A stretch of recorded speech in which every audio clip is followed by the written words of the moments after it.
Good afternoon, ladies and gentlemen. Welcome. Dawson County Board of Commissioners voting session. Today's Thursday, December the 1st, 2022. Appreciate those of you with us in attendance, as well as all those that are with us online. We'll start out with a roll call.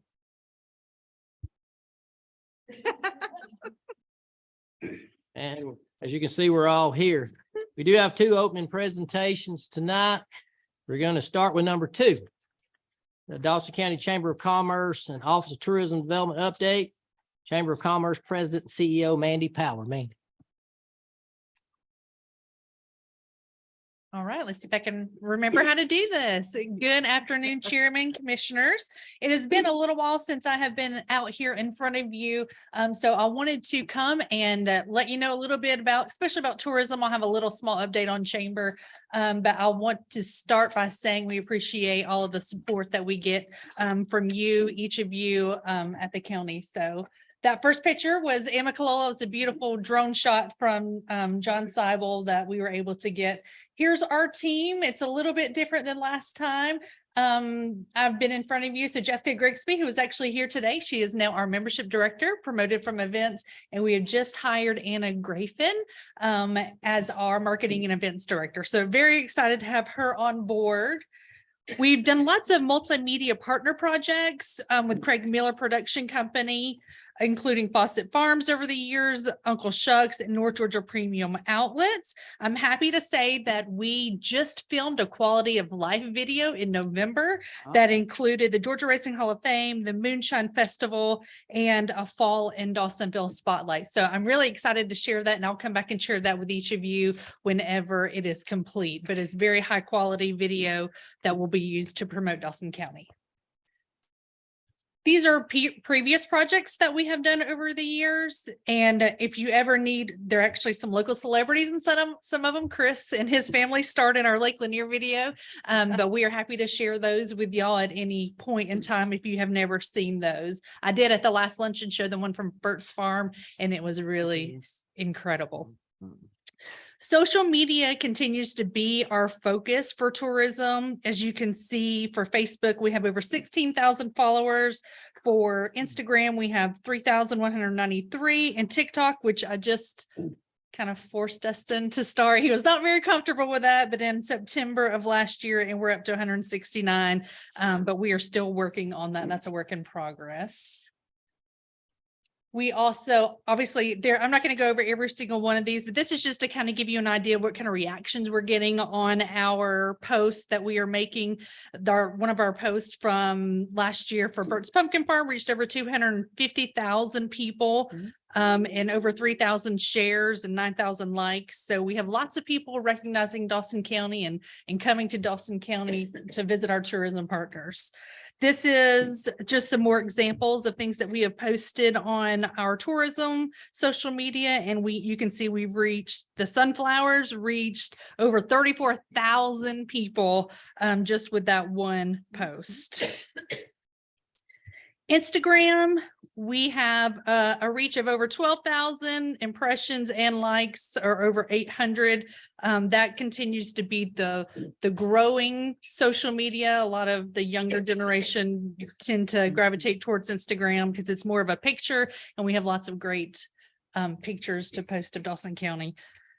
We also have launched a new website. It was in July of 2020, but as we all know, we kind of shut down, and I haven't been in front of you very much since then. So please, if you get a moment, go out to our destination, dawsonville.org, and view the tourism website. We get hundreds of thousands of viewers every single month. So also, we launched in 2022 a brand new visitors guide. I actually have one that I'm going to give you here at the end of my presentation so that you can see. It's really beautiful. They fly off the shelf. Matter of fact, when we had them out at Uncle Shucks, he was going through boxes at a time. So we already think that we're going to have to order some more, which is a great problem to have. We also did our roadmap. It launched in 2022 as well. I have one of those for you to view. Believe it or not, we have lots of people that come to the chamber still wanting paper maps. So it is very, very popular, and we are happy to supply those. We have been showcased in Dawson County. You see Eric Graves there from the Linfoot Hike In on the Weather Channel morning show. He's had a couple of appearances there over the last couple of years and got a lot of recognition for that. And then in 2022, we were nominated by Blue Ridge Outdoor Magazine as a top adventure town in 2022. So you can see that is the ad that we had in the Blue Ridge Outdoors as well. These are just a few of the events that we promote and the local venues that we promote. Obviously Atlanta Motorsports Park, Christmas in Dawsonville. We just had that last on the 19th. It's kind of a blur. We've been crazy busy, but it was a great parade. We had over 42 floats in the parade, which is a record number, as well as 53 Jingle Market vendors. And we actually had a waiting list. So they all did very well. We were very excited about that. Fawcett Farms, Sunflower 5K. Thank you, Sharon. She's always, her and Danny are great partners of ours. This year we had 165 runners. We actually at one point had 225 signed up, but we had to push the date due to a hurricane. And a lot of those It didn't postponed. materialize. That didn't, we don't talk about that, Sharon. Okay, We don't talk okay. about that, but Okay. Dustin is still a little upset about that, but there was another run in Swanee, so a lot of people just pushed to next year. So we know that next year will be another record-breaking year, but we're still very excited. We had participants from 3 different states, 38% male, 62% females, in range from ages 8 to 69. So very excited about the future of that event. Mountain Madness, we also had this year as well. We had 112 runners for this event, ranging 8 to, I was reading off the wrong one. Y'all didn't stop me. We didn't want to correct you. No, Listen. it came back up. It all went wrong. Don't worry. Okay, yeah, because they were 70 plus on the Fawcett Mhm. Farms runs. Okay, I was gonna say. Mountain We're Madness, so I'm paying not gonna reread. attention. Listen. Obviously, I was not. Okay, moving on. Mountain Moonshine Festival, as you know, we partner with Care for Kids and we help them every year. We print all of their brochures. We print all of the flyers. And of course, we volunteer. We ran the Moonshine Bar this year and last year. And we print envelopes for the car show. We're very excited. We also do promotional for our social media, and that social media on the July 5th reached over 84,000 people. So very excited. And then 58,000 in October 7th. So people are paying attention to Dawson County.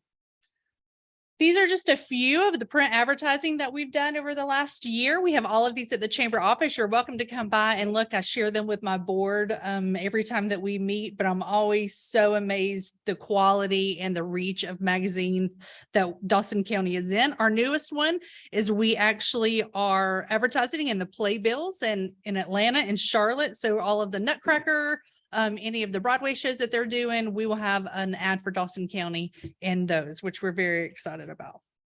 All right, this is the slide that really matters to y'all. Tourism impact by numbers. So in 2021, we had over $97.7 million in direct tourism spending. That is up 25% from 2020, but I know what you're going to say. It was a COVID year, so of course, but it's still up $10 million from 2019, which we saw record numbers back in 2019. Visitor spending, oh, I'm sorry, I just said that. The state and local tax revenues, 6.1 million in 2021. 608 jobs are supported by tourism in Dawson County, and that saves each one of our citizens $640 per year on their property taxes, just from the offset we get from tourism. So this shows you the visitor spending year over year. And so you can see we were at 77.6 million in 2020, which is a 25% increase, but we're still up 10 million from the year before, from 2019. And then again, I will reiterate because it's worth repeating. Each Dawson County household saves $640 per year due to tourism activity on their property taxes. This is our hotel motel collection. As you can see, the January through September, is the last up, and we're already ahead of where we ended last year. So obviously we have a very healthy tourism, hotel, motel, and we're very appreciative for all the support that y'all give so that we can continue to run tourism in Dawson County. Amicalola Regional Farmers Market, we had another very successful year this year. We also had a waiting list for vendors for this event. We did only do it on Saturdays this year. And so produce came in, and then we did Wednesdays as well. And then of course, whenever we had food truck Fridays, they were there at food truck events as well. So that is something that's been a vision of the chamber and obviously of the Board of Commission as well. And we're very excited that it is healthy and growing. I just have one slide here about the chamber. We are up to 492 members, but actually Jessica ran in my office earlier and said we're actually at 498. So she has really been working hard to end the year. We've had a lot of ribbon cuttings and new members joined lately. We've had 31 ribbon cuttings so far this year, but I think we have 30 scheduled in the next 2 weeks now. I'm just kidding. It feels like it, but we do have 4 or 5 still scheduled. And we've had many, many celebrations. As you can see in the background picture, there's Tracy from around it back at Rocky's Place. We celebrated a big anniversary for her this year. Dawsonville Hardware celebrated 75 years, Chick-fil-A's 20th year, and then Burt's Farm's 50th year celebration, of course. And then there's our groundbreaking from Amicalola Visitor Center. Amicalola State Park. All right. Any questions? Questions from Andy? There's a lot of good activities that y'all are doing in the city. Can you tell me how much the city is contributing to the chamber? Monetary wise? Hotel motel tax wise, Don't they do or they do They in their budget, they have a line item for the chamber. How Yes. How much do they do now? $1,000 per month, So 12,000. 12,000.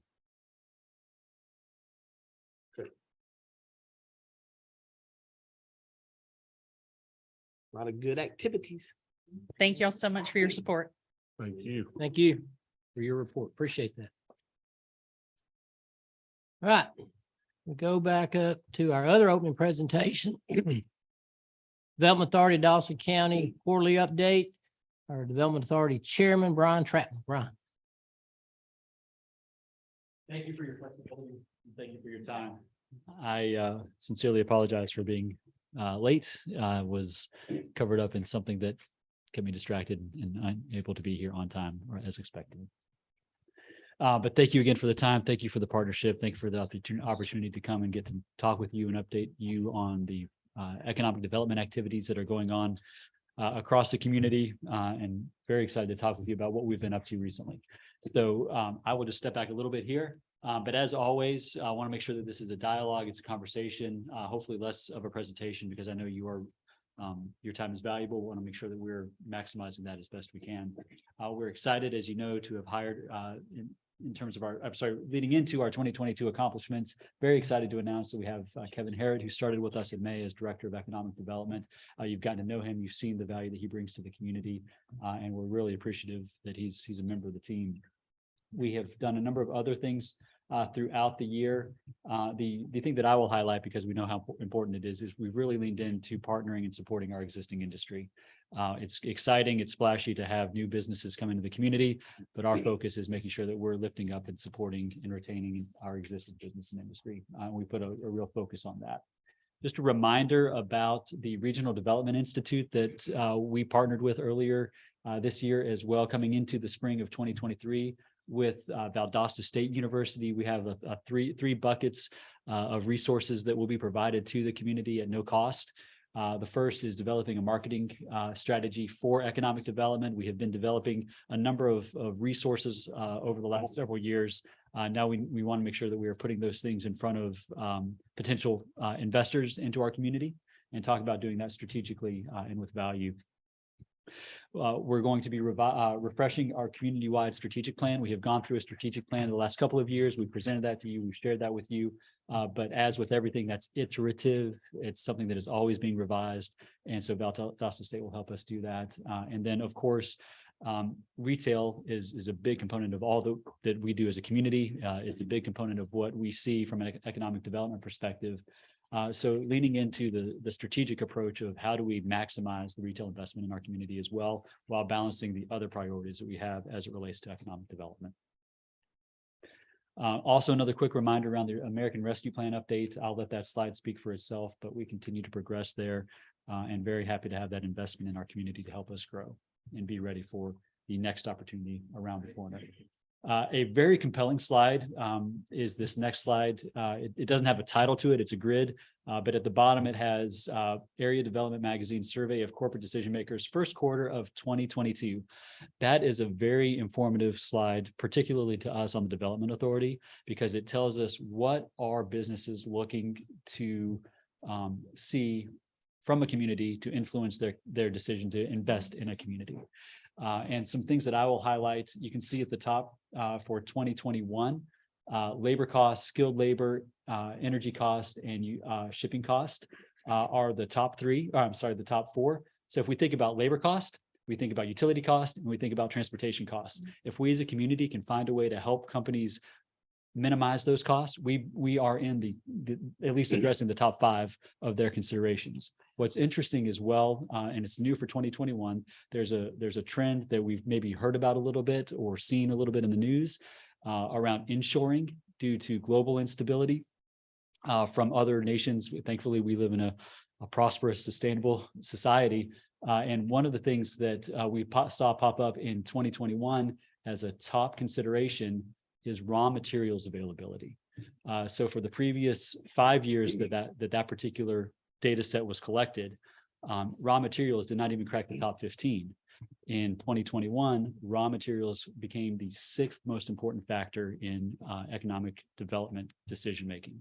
So again, if we can address utility costs, labor costs, and transportation costs while finding ways to leverage our local resources in the ground, from a raw materials perspective, we can see the gestation of a strategic value that we can bring to that conversation. Quick highlight, this slide ultimately speaks for itself, but what I will draw our attention to is that our largest wages in the community come from manufacturing, finance, and professional services. Those are things that when you think about finance and insurance, that's finance and insurance. When you think about professional, scientific, technical services, that's engineering and logistics, et cetera. And manufacturing is what it is as well. You can see that those are our top 3 paying industries from an average weekly wage perspective. But you can see that retail and food service is actually where all of our jobs are. And so as a community, we understand that's where we are. But over time, we want to make sure that we make strides to further diversification, because we know that based on this next slide, the vast majority of our citizens work elsewhere. We know that there are 9,500 people in Dawson County who leave to go work in another community. I myself was one of them up until recently, where I'm now working from home. We bring in less than 7,000. And then so you can see that there's about 1,600 folks who live and work in Dawson County. So how can we create opportunities to let those who live here, work here, and find opportunities ultimately for our children and grandchildren to make the decision to come back to Dawson County and work from a professional perspective. The next slide is the County Tax Digest. This just highlights the influence of the residential mix to our tax base. Thankfully, due to the retail and food service component of our community, which from a wage perspective and from is something that is a challenge for someone who wants to live and work in Dawson County. That particular sector, or those 2 sectors rather, really help mitigate the cost to our citizens when it comes to their tax bases. And we heard that from the tourism presentation just a moment ago as well. So the more that we can diversify, not away from residential, but diversify that tax base in a way that spreads it around a little bit more evenly, then we have a stronger tax base going forward. We developed several key objectives going into 2023 as part of a strategic planning retreat that the Development Authority held just a few weeks ago. And those focus on transportation infrastructure, developing an entertainment district, particularly with destination nodes, which is an interesting concept. It's something that's been evolving over the last several years. We have it here. We just need to exploit it from a branding perspective, developing a comprehensive plan and making sure that we're enhancing our stakeholder partnerships. Those are things that we really are going to be leaning into to 2023 to make sure that we are supporting all of our stakeholders well. ultimately, I'll let a lot of these issues or these items speak for themselves around transportation, infrastructure, entertainment district, comprehensive plan partnerships. All of these things are in your deck. I'll defer to you to read to those. The destination note is something that is interesting. It's something that we have been talking about through the Development Authority and elsewhere in the community around developing green space, enhancing entertainment and quality of life. How does that relate to the Development Authority? Well, what we are seeing is that, yes, we can find ways to compete with labor costs. We can find ways to compete with utility costs. We can find ways to compete on transportation costs and maybe even compete around raw materials availability where that opportunity exists. But where, as a community, we want to make sure that we are demonstrating our value to prospective investors in our community is that we are a great place to live and work. And are we walkable? Are there ways, can you walk to a restaurant and go to a concert and play cornhole along the way? And as a community, we are addressing those. And so can we just make sure that we are continually doing that, revising that so that we can bring that next investor who's looking for quality of life as well as quality of investment itself in the community. I wanted to give a very high overview to you because I know your time is valuable. But at the same time, I want to press pause here. I invite any comments, any questions, and I do also want to volunteer that myself, Mandy or Kevin, I know we're always meeting with you in various capacities. If there's just ever an opportunity for us to get together with you, break bread, have a cup of coffee, talk through how we can partner and support the community better, we're open to do that as well. Questions for Brian? I know there's the slide you had, priorities are the availability on buildings was low, but are we seeing what are people for as far as coming in and investing in industrial or commercial? Thank you for that question. What we are seeing is that for a long time, there was interest and a thought that having a little bit of land with a prepared building, a spec building, would be what drew a company to a community. What we are seeing outside of workforce availability, which is something that we're always working on, if someone is looking to build in the community, they are looking for a pad ready site, a site that is flat, that has utilities tied to it, and that can provides room for them to expand. And that's what we're seeing. Less on the actual building, more on the land side of it. And that's been dictated. They've got sewer or water there too. I mean, Yes, sir. that's a big problem right now. That I is guess. indeed Not a problem, but I guess it is, but an opportunity. Opportunity, yeah. Opportunity. And that's and what that where that ultimately goes, obviously there's cost that's involved with that. And then to what extent are we as a community, interested in making an investment in that and waiting for that ideal community partner to make an investment that brings the jobs and the investment that we're looking for. Like that ultimately goes to why we're often talking about strategic planning. We're often talking about partnerships to brand this or that. Ultimately, the economic development is a long game, and we will be opportunistic at every opportunity. But it also requires a level of patience that many of us who struggle with patience, such as myself, have to struggle through. Are we hearing anything about any medical complexes or anything? Mandy, Kevin, would you like to speak to that? I mean, I know with the hospital coming, it's not that large of a hospital, but I know a lot of people would like to have the opportunity to go to specialties here instead of going to Gainesville or Atlanta or Fulton. While Kevin prepares his response to that, we do know and we did identify medical services as a target industry for the community because of that very close development. Kevin? I missed that. Just what kind of healthcare investment are we seeing in the community and interest? So we both have on the books, Northside is looking at putting in another tower that's already in the planning. Northeast Medical is looking at putting in another tower that's adjacent to the one that currently have on 400. But we do have other medical coming in and talking to us and putting out feelers, looking down the road because they know the hospital's coming, so they're starting to look and see how they can position themselves if they're close and they're either adjacent to the hospital, or there are specialties that don't necessarily need to be in the hospital that they can. Right. I think, just to add on to that, Tim, one of the, the new recommendations that we had today in work session was Miss Lynn Jackson. She's with the hospital system in Northeast Georgia. So I think that'd be an excellent. Northside, North sorry. side. It'd be an excellent, addition to that board to bring that, that specialty to that board too. So. That's well said. And there are a couple, I don't know, with planning how involved, but there are a couple of medical buildings going again. Actually, I spoke to one of the realtors, they're looking to do a lease and they're trying to fill, one already next to Dr. Goshen's office. So, they're already building in hopes that they will come. So I think that's just. Yeah, a lot of them go into that. They're building a campus and it's basically like a timeshare. They got one doctor comes in 2 days a week or 3 days a week, another doctor comes in. They're different types of doctors, but they're sharing the same building or the same office. And I think that's what a lot of our people would love to have specialty type here instead of having to drive somewhere. That's well said. Yeah. Other questions for Brian?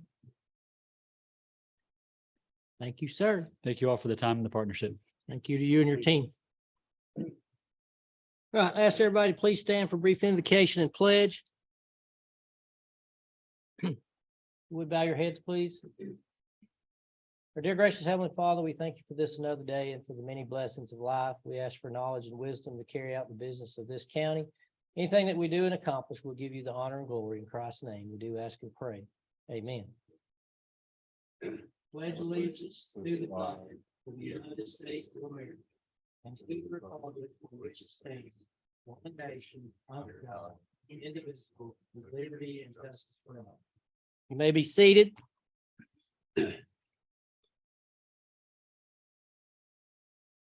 Are there any announcements? Any announcements?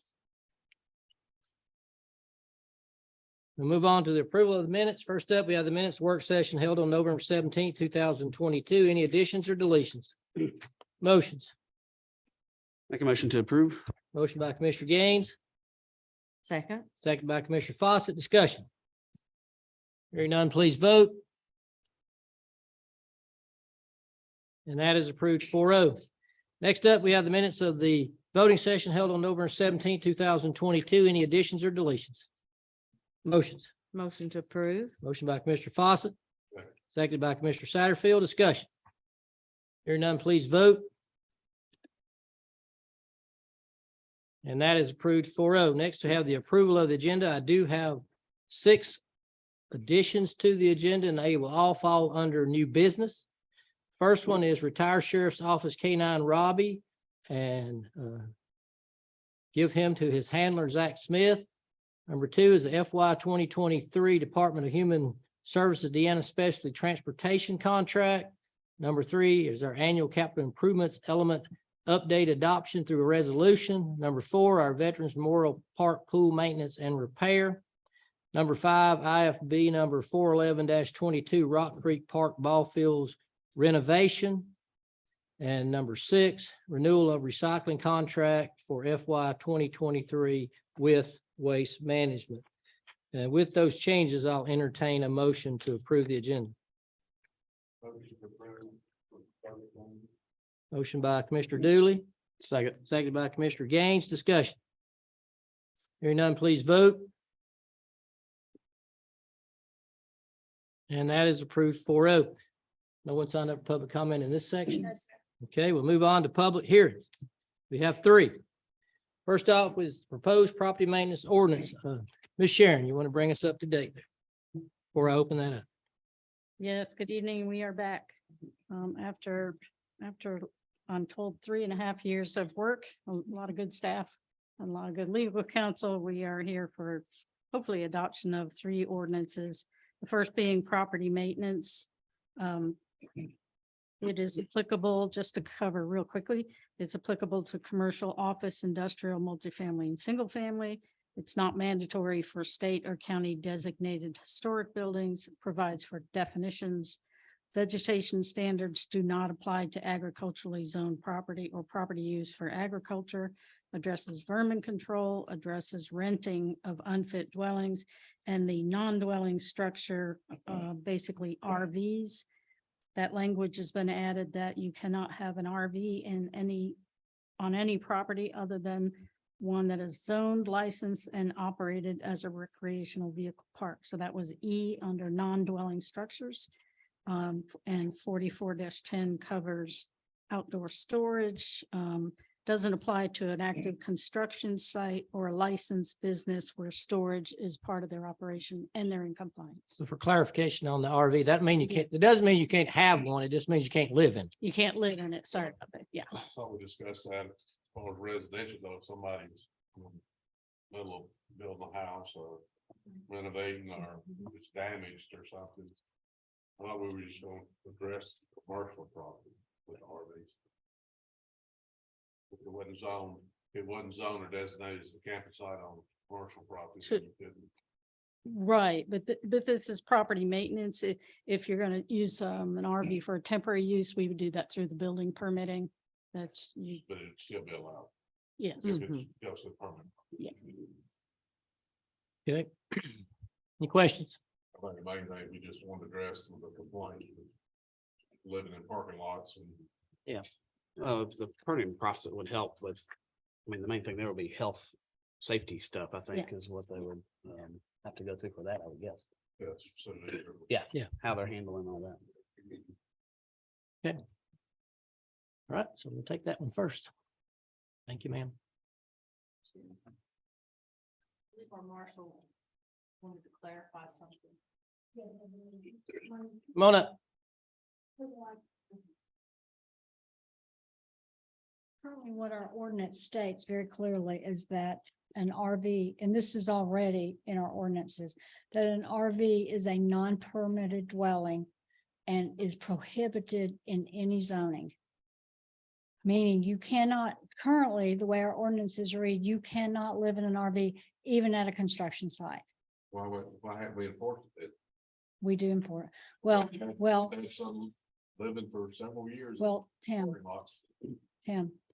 I know. let me ask you this. Are we aware of how many people are in the marshal's office and how many? Why about that, but just saying, we put the ordinance in, so we got some teeth into it, but we've already had it. We have had it and we have enforced many. I can't, It's like putting in an ordinance. I'm not one to put in an ordinance, can't enforce the ordinance. but we are enforcing the ordinance. I'm just saying, that's one reason we addressed this, because we had multiple complaints on 400. And we were told we couldn't ever do anything. Complaints in the 400 corridor? Yeah. On people living in RVs? Yeah, there was. Parking lots and stuff. Oh, Kids and everything else. have you noticed they've all been removed? Yeah, I haven't All of I those haven't RVs seen are, these lately. they've all been removed. Mhm. That has been something we have been addressing in the past 2 or 3 months and they're all gone. The one out of Kroger is gone. The one over at Ryan's is gone. The multicolored one that moves around a lot is not in Dawson County. Okay. Going So I back, just wanted to clarify that because I don't want anyone watching this to think this is something that we work on daily. The fact enforcing this piece of the ordinance that it is prohibited to live in an RV because it is a non-permitted dwelling. So I just wanted to be very clear. I heard that at the last meeting and I wasn't here to address it, so I wanted to address it now. I don't want people to get the wrong idea unless we add something to our ordinance that they can be building a house and living in their RV. If they go through the permit process, that's what I want by the building. Sometimes they have to, if it's been damaged or burnt or something like that. I mean, you want to be on site. Well, I guess that raises the question. I mean, I think, as presented, the ordinance, is consistent with the prior ordinance or current ordinance that's not permitted, period. Right. So then I think, I'm not sure, you've suggested that we can get a permit. I mean, is that true, that there's ability to get a permit? Permit for an RV. Okay. although that might be a consideration that we may want to talk about. That if you're building a home or your house burns down, that you could purchase a permit for a set amount of Temporary. time, just a short term, and a very strict and enforceable amount of time in order to, you know, until your situation changes. I mean, I'm thinking 6 months, 3 months, something like that, however long it takes to build a house, Sharon. But that would be something that y'all may want to consider, but no language of that kind is currently in our ordinances.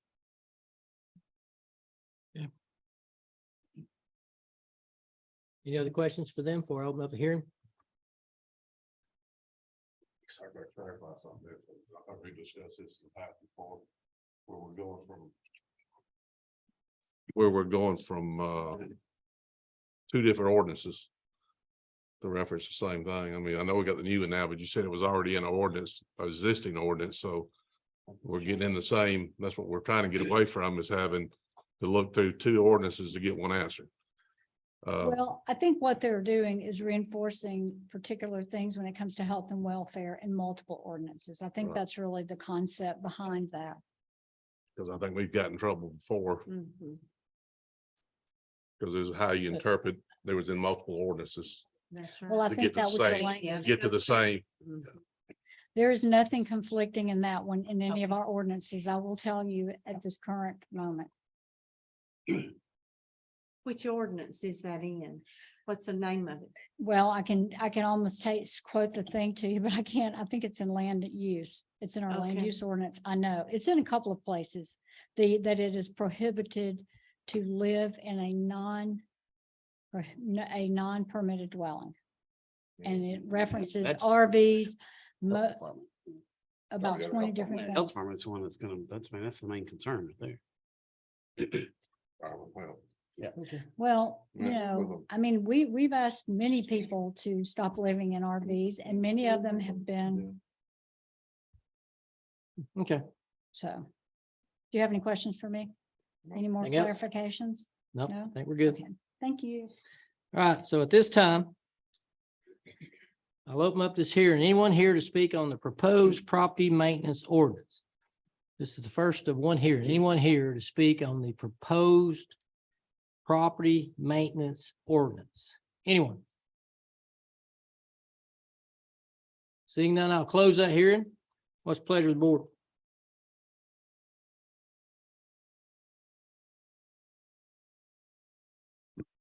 Go ahead.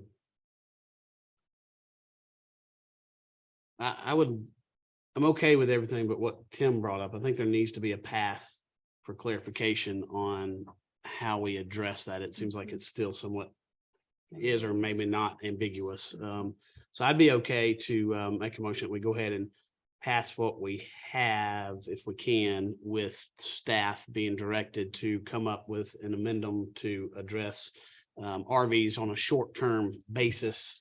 I know that it does take much longer than 3 months to build a house these days. So you're probably looking at like a year basis, I would think, to give enough time for start to finish. So I would be comfortable with passing it with the adding that language in, staff adding in the language to the to further date, yeah, the other day. allow that, but it Work on has it, to yeah. go through a Right, process. it doesn't, it wouldn't go into property maintenance. Okay, okay. So you're good with property maintenance. Okay. It's almost Yes. more of a building officials Okay. determination and just So a it doesn't, this process. doesn't affect that then.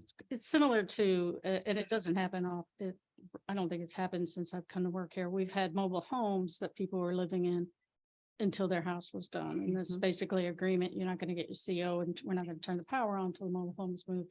Or they have a house they're going to demolish. Hmm. Same. It's just the building official can make those determinations.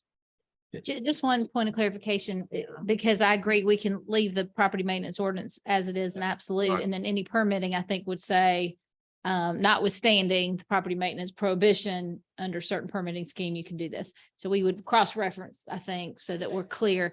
But my question is, would it matter to you, and would there be any requirement on acreage? I mean, I can just see us still getting complaints if you've got a platted subdivision and you got an RV parked right in the front. I mean, I have visions of Christmas Vacation, that movie, in my head Well, I and I mean, can just, Something's gonna fall under the homeowners, well, it HOA. might, but it might not. And so I just wonder if you're comfortable with RVs parked in, platted subdivisions, or for that, means if we allow mobile homes. I think those are probably issues that we should just foresee that being a problem and maybe We're- consider. But they're not addressed in this, so where would we take? They're that? not addressed in here, Okay. but if you're directing Sharon to go draft something, Yes. Okay. I just think we might Special be. uses in residential chapter, and we're So coming that's back. a different conversation we need to have Right, outside. A very easy conversation. I think that's right, but just if you're directing her to do it, I just wanted to say that probably needs to get in the mix as Yeah, to then- whether then We there's. can withdraw my first motion, and I make a motion that we approve the property maintenance ordinance as presented. Motion by Commissioner Gaines, Second. second by Commissioner Satterfield. Discussion. Hearing none, please vote. That is approved 4-0. Next up, we have amendments to the litter control and solid waste management ordinance. First of one here, Sharon. Thank you. Also, the litter control ordinance, that was an existing ordinance that was just cleaned up, and there were some items taken from that chapter to create the new chapter 44. It includes the definitions. It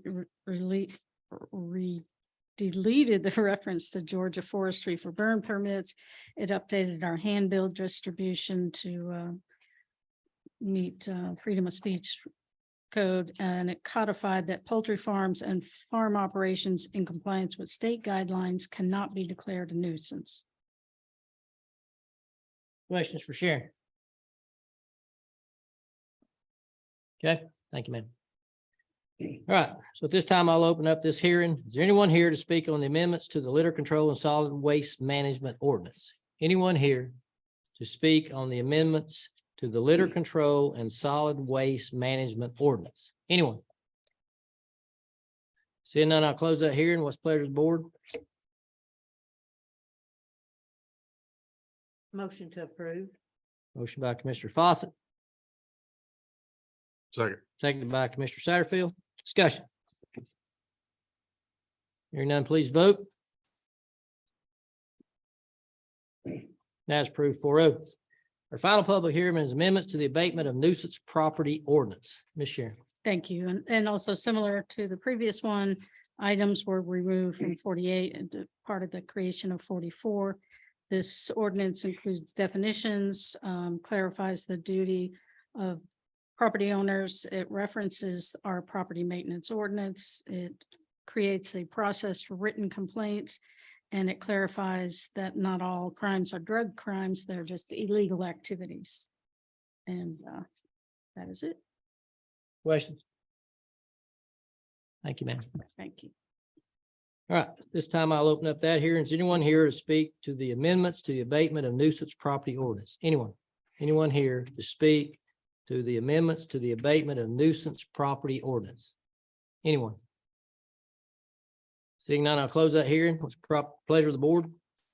Make a motion to approve. Motion by Commissioner Satterfield.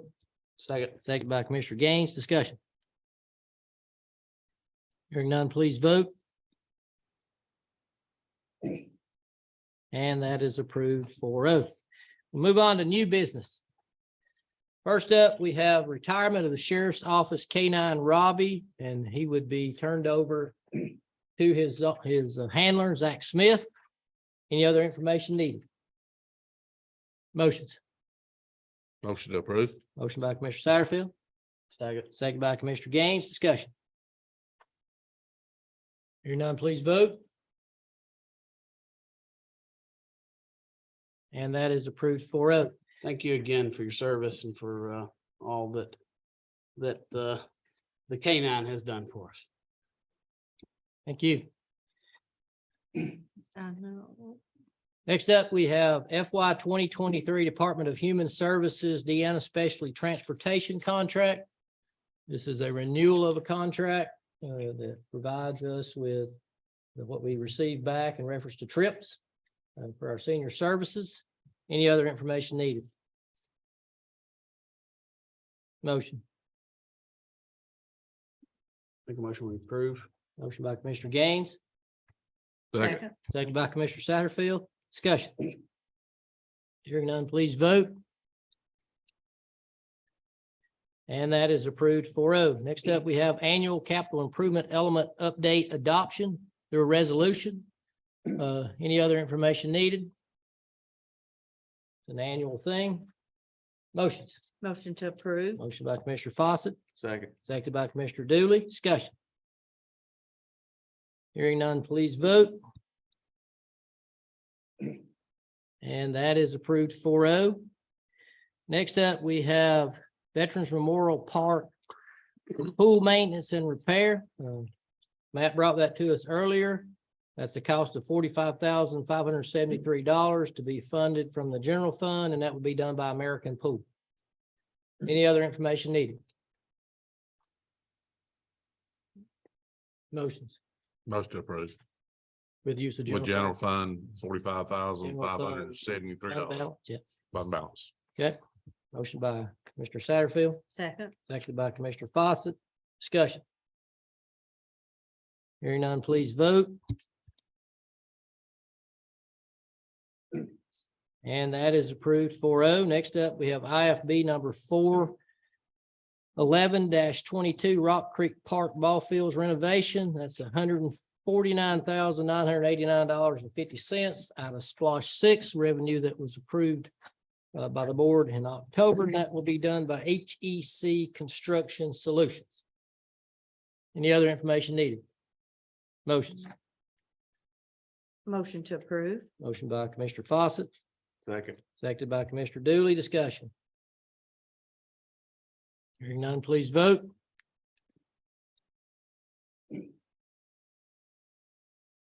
And that is approved 4-0.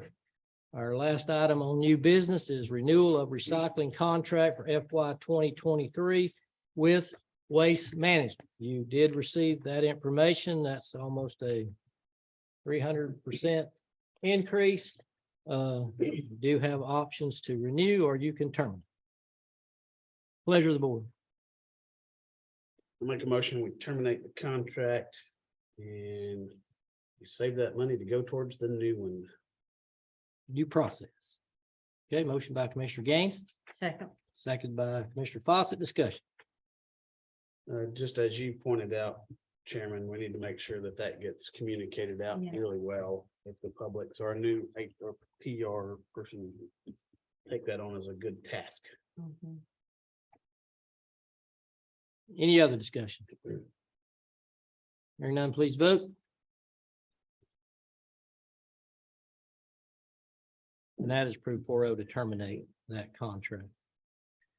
Right, no one signed up for public comment in this segment. We do have need for executive session to discuss potential litigation and personnel. So I'll entertain a motion to go in executive session. So moved. Motion by Commissioner Fawcett, Second. seconded by Commissioner Satterfield. Discussion. Hearing none, please vote. Vote on it. And We don't have any vote out of it. no vote coming out of any of that, I don't think. Okay, so that is approved 4-0. So we will take about 5 minutes and then we'll meet back in executive session. Thank everyone for your attendance in person as well as those online with us. With that, we will move to executive session. Thank you. I got so excited, I forgot your goodies I brought you.